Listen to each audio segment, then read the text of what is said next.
This is the Crush Crowdfunding Podcast, the #1 place for people who want to launch on Kickstarter and Indiegogo. My name is Nalin, and I invite you to join me for tips, hacks, and insights to get you launched and fully funded.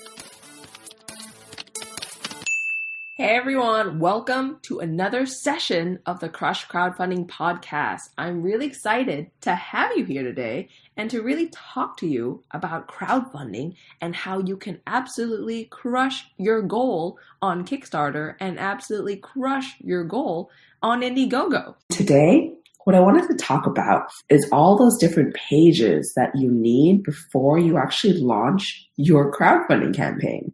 Right? Everything that you need before you have to build before you actually launch your crowdfunding campaign. There's, we've talked about landing page. You've probably heard about landing pages a lot already. Landing pages that you build where it's kind of your digital storefront for your own particular campaign, for your own product. But there's also other pages that you can do it. You can have before you actually launch. And there's quite some confusion about the different pages for crowdfunding in the pre-launch stage, at least. There's a lot of confusion because there's different, there's various things that you can put up. So let's kind of go through the different types of things and kind of talk through the definitions and kind of what you have to have for each one. So the first thing, let's talk about the landing page, right? You definitely have to have a landing page before you launch. You have to have a landing page because it's kind of like your digital storefront. It's the page where everyone goes to learn about your product, to learn about whatever you're launching, to learn about that thing that you want to crowdfund for. And if they're interested, they leave their email so that you can get in touch with them later. You can get in touch with them when you launch. You can get in touch with them if you need to remind them to back your project. You can get in touch with them if on the last day they haven't backed yet, and you have to be like, hey, just last chance to get this at the best discount on crowdfunding. So the landing page is really important, and you need it. You need it before you launch. You need it in the pre-launch stage. You need it so that you can build up that community for your campaign. You need it. Okay. But why do I have to talk about the landing page if everyone else talks about the landing page, and the landing page is something that I've already talked about in a different video? Like, why do I have to talk about it? Well, there's different ways that you can actually build up this landing page, and there's been a lot of questions that people have asked about it. Okay, so I wanted to talk more about kind of the different ways you can build the landing page, as well as the different other pages you need for your crowdfunding campaign too, because there's just a little bit of confusion about this. Okay, so let's talk landing pages. And so tools, the big platforms, right? The big platforms, Indiegogo and Kickstarter, they've already started building up ways to get in touch with people earlier in your own pre-launch ecosystem. They found out, these big platforms have found out that, you need a crowd to launch, right? You can't just come to the platform, press the launch button, and hope for the best. It doesn't work that way. You can't get a big project to launch that way. You can't have crowds of pre-backers ready to back your campaign if you just press the launch button. So they've kind of reached out, they've kind of built tools to start helping you earlier in the pre-launch phase so that you're ready when it does come to the launch phase. Because again, if you do this work in the pre-launch phase, you have a crowd and you get ready to press the launch button. And then when you do press the launch button, you actually get people backing and supporting your campaign. It looks good for the actual platform itself. It looks good for Kickstarter. It looks good for Indiegogo. And the more money you raise and the more money that you make for your project and for your idea, the more money they get. And so it honestly is in their best interest to start creating tools to help you in the pre-launch phase. And that's what they've started to do. And so before all these tools from the platforms themselves, all these tools from Kickstarter and Indiegogo, you had to build your landing page yourself. You had to build your landing page with external, third-party, outside ecosystems. And there's different tools out there to actually build the landing page. There's tools like ClickFunnels, which I personally use. There's tools like Squarespace. There's tools like Wix. There's tools like Lead Pages. There's Kickoff Labs. There's so many other things, like those are just the top 5 that come off, that right off the top of my head. But there's a lot of software out there that helps you build tools. There's WordPress too, help you build these landing pages. And to be honest, a lot of people ask me, like, what's the best tool to use to build a landing page, right? And I'm like, well, it depends on what you want to do, because all these tools can get you to that end goal of having a landing page. All of these tools can get you to have an actual landing page that talks about your product and is mobile optimized and captures an email, but it just depends on what you're most comfortable with. And all these different tools come at different price points. They come at different user kind of friendliness. They come at with different integrations, with different like email platforms. So it really just depends on what you like. I personally would recommend the use of a platform like ClickFunnels just because it is super easy to work with and it's super drag and drop. I don't have to have a developer for my own sites anymore just because I'm using this and I'm actually building out exactly what's in my head, in my vision by myself using these drag and drop ecosystems. So it really depends on you, but that's what I use because, and I know that I'm paying a little higher for that service. ClickFunnels is one of the higher price product page softwares, but I'm paying for that ease of use and I'm paying for not hiring a software developer because I don't need to hire a software developer. So that's just kind of one thing to kind of keep in mind when you're moving forward and you're building out these landing pages. If it's Squarespace, if it's like Wix, you might have to hire someone in the long run because it's not as easy to manipulate and maneuver. But anyways, so you can build this off of Indiegogo and Kickstarter, right? There's a lot of tools out there that you can use to build these landing pages. But one thing that's come up pretty recently is that Indiegogo has realized that, okay, we got to help people in this pre-launch phase. We got to help people build up their pre-launch page because if we do help them build up their pre-launch page and if it's effective, if their pre-launch page is effective, then more people will put their email and leave their email. All our clients, all our entrepreneurs, all the people who want to launch on our platform are going to have a bigger email list. And all these people are going to be way more successful when it does come to the actual launch phase. And it's going to be a win-win-win-win-win. It's going to be win everywhere, right? So what they've started doing is that, one, they're starting to collect people in their own ecosystem, right? Where people check out through Indiegogo, you can or sign up on Indiegogo, you can sign up to have an account on Indiegogo. And what they're starting to do is they're starting to kind of break down these people of who wants to learn about what types of products. And if you have a landing page on Indiegogo, if you want to launch on Indiegogo, what they do is they start sending emails to people on their own list that they've kind of pre-segmented out that are like, okay, I'm kind of interested in tech. And so they're sending out these landing pages in the pre-launch phase of campaigns that are on Indiegogo. And people are like, oh, this sounds like an interesting topic and an interesting product. Let me sign up for that and wait until it launches on Indiegogo. And so everything is more tied to the Indiegogo ecosystem now, right? So they start building out this email list of people interested in future products, and they're sending out potential future products that are coming to that list. And so from your end, as a creator, as an entrepreneur, if you start building out a landing page, if you want to launch on Indiegogo, like you watched my other stuff, you've listened to my other stuff, and you know that you want to launch on Indiegogo, I would say just start building out your landing page on Indiegogo. Start building it out there so that you know they're going to provide some sort of support for you in that pre-launch phase, and they can start helping you build out your audience. That's not to say that you should not build out your audience. I 100% encourage you to still build out your own audience. You can send people to that Indiegogo page and they can use that as your main landing page so that you can start getting emails in that way too, because it's not enough to just it's never enough to rely on just the platform. You have to start working on your own audience too. So even if you have a landing page on Indiegogo, you still have to start sending your own traffic. You have to start testing and checking to see if your audience is the right one that you've been thinking about, to see if these people would be interested in the product enough to crowdfund for it, to potentially prepay for it, to have it come to life, right? It's super easy to do. If you go to Indiegogo and you make an account, there's an option to create a campaign and create a pre-launch page and create that pre-launch landing page for your product and start collecting emails. Okay.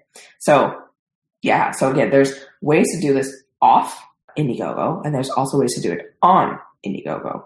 And it's really, really just beneficial for platforms like Indiegogo to do this, just because they want to help you in that pre-launch stage so that you're more successful, so that you're not just launching to crickets. There's no win at all for them or for you or for the backers if you launch and no one backs. There's no win. Everybody loses in that scenario. And so when this happened, it was kind of like, wow, it's great. I saw this and I was like, it's great, because they're finally figuring out ways to help people help entrepreneurs up the line, right? Because at first Indiegogo was just a platform where you can launch and actually just take that checkout, right? Take that funding money, right? And just kind of take it to your product. But now what's happening is they're just helping earlier in the system, which is great. Okay, and so why is it that I'm just talking about Indiegogo right now? Why did I not mention Kickstarter, the other big name? Well, it's a little different in Kickstarter, and that's where kind of the distinction comes in between Kickstarter and Indiegogo and kind of these landing pages. What Kickstarter offers is not exactly like a landing page. A lot of people think this is a landing page, but it's not. Kickstarter calls it a pre-launch page, but I would kind of call it a promo page rather than a pre-launch page, just because it doesn't really do kind of the same things as a landing page, and it's calling it a pre-launch page. A lot of people think that it is a landing page, so I call it the promo page. So what is the Kickstarter promo page? So similarly to Indiegogo, Kickstarter has started realizing that, hey, if we help people up the line, if we start helping entrepreneurs before they get to that launch point, it's going to be a win-win-win for everyone, because backers are going to know about this project. Entrepreneurs are going to get more people in their crowd, and when they launch, there's going to be more backers, and we're going to, be able to raise more funds and potentially get more money off the top. So it's a win for them.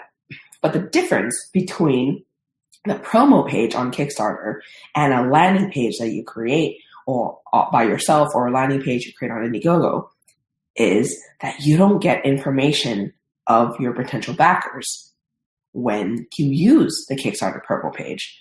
So what this means, if you haven't tried it out yet, I recommend you go taking a look.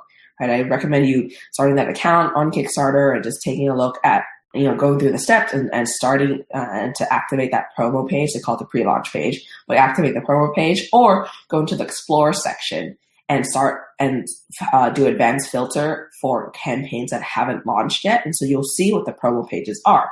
You'll see that it's just a really simple page where there's like a picture of the project, a headline, a little text that describes it, and there's a button that says notify me on launch, right? Notify me on launch, NMAL, right? Whatever you want to call it, notify me on launch. And people love this page. People love this page because people think of, once you get to 10 people clicking on that notify me on launch button, Kickstarter starts showing the numbers, and people love this number, this little vanity metric, right? People start saying things like, ooh, I need to get this notify me on launch button click to 500, to 1,000, to 1,500 before I launch, because it looks sexy, right? You have a lot of followers before you launch. But okay, this is where things get a little tricky. Because everyone loves seeing these numbers go really high on Kickstarter. But the really, really unfortunate truth is that this is not helping you at all. This is not helping you as an entrepreneur. This is not helping you as someone who's going to launch a new product. And why? Why is that? A lot of people ask me, why is this not helping me if I'm getting all these followers for my project? Well, it's not helping you because you don't have information for any of these people who are clicking this notify me on launch button at all. You don't have any of this information.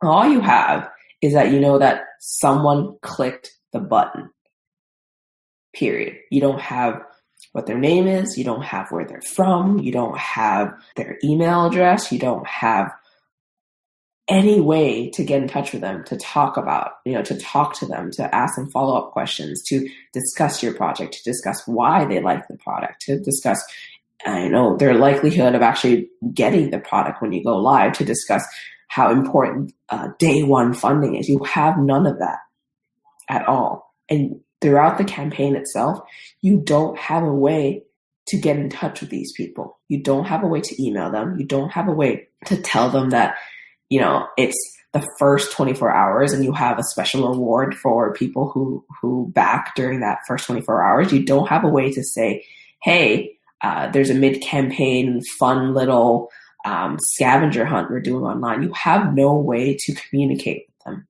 And that's what people kind of don't get when it comes to this promo page. They love the vanity metrics of getting the numbers up higher and higher and higher.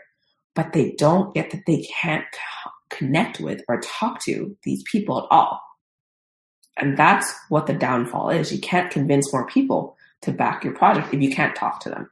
So when this happens, right, when people click the notify me on launch button, what Kickstarter does is they send out an email directly from the Kickstarter platform. It's an automatic email to people from their own kind of internal database that, hey, it's launched, right? Product's launched. And then they send out an email towards the end, again, about, I believe it's 24 hours before the campaign ends. And then again, 8 hours before the campaign ends. And that's it. That's the communication that Kickstarter has pre-baked for you if people click this notify me on launch button. But you don't have any information to talk to people. So why am I spending so much time on this? Why is this really kind of something that irks me, I guess? Because a lot of people just focus their intentions and their efforts on getting this number up so high that they forget that their main goal for pre-launch, their main goal for getting people potentially interested in their product, in their project, in the pre-launch phase is actually to collect emails. It's not to collect notify me on launch clicks. It's to collect emails because this helps you in the long run. Right now, if you direct all your traffic to the notify me on launch button, Kickstarter has your information. Kickstarter has information of all the people interested. But if you get people to your email list and you actually collect those emails, you can email them. Firstly, you can email them and talk to them. You can email them and ask them to do things like, hey, can you go into my Facebook group? Hey, do you want to back on the first day? Hey, what do you like about this product so I can talk to more people about it? Hey, did you see that we were shouted out from this particular press media outlet that is super high up there and it'll be another form of social proof? You can't do things like download your email list and take it and use it on Facebook for lookalike advertising or custom advertising. You can't do anything like this at all if you just send people to click the notify me on launch button. And so the best thing, I love that Kickstarter is helping people in that pre-launch phase, right? I love that Kickstarter is starting to build up different tools to help creators in the pre-launch phase. Because yes, part of this follower count who click on the notify me on launch button actually convert into backers, which is great. But the part that you don't have their information at all, right? And if you don't have their emails, you don't have things like in the long run, even after the campaign phase itself, when you go to the pledge manager, you can't email these people and say, hey, I know you were interested in the project, but you missed the campaign. Do you want to get this in the pledge manager? We're still open for pre-orders in the Pledge Manager. And beyond the Pledge Manager, you can't even say, once you have your e-com store up live, you can't say things like, hey, you were interested in Kickstarter, you were interested, but you didn't back on the Kickstarter or the Pledge Manager. We've actually fulfilled already, and now we have a big store that's live. And some people, you might want to back a project that has actually delivered. So we've delivered, so you can actually just go buy the product now. You can't have any form of communication during, after, way after the crowdfunding campaign if you don't have their email. And that notify me on launch button doesn't give you their email. And so it irks me. It irks me that Kickstarter is doing something great for the crowdfunding community, but they're also hurting the crowdfunding community because they're getting people's efforts to just, they're turning people's focus and attention away from what truly matters, which is the email list of people, not the clicks of people on the notify me on launch button. And so it irks me. All right. So in your journey, if you are launching on Kickstarter, the promo page is a great follow-up tool, right? It's great to get all this like fun vanity metrics happening because one, you want to talk to people in multiple times and have multiple exposures and repeated exposures of your particular project for people so that they internalize what you're selling and internalize what you're going to launch, and then they actually want to get it, right? There's the rule 7s where people have to see something about 7 times before they actually will buy it, okay?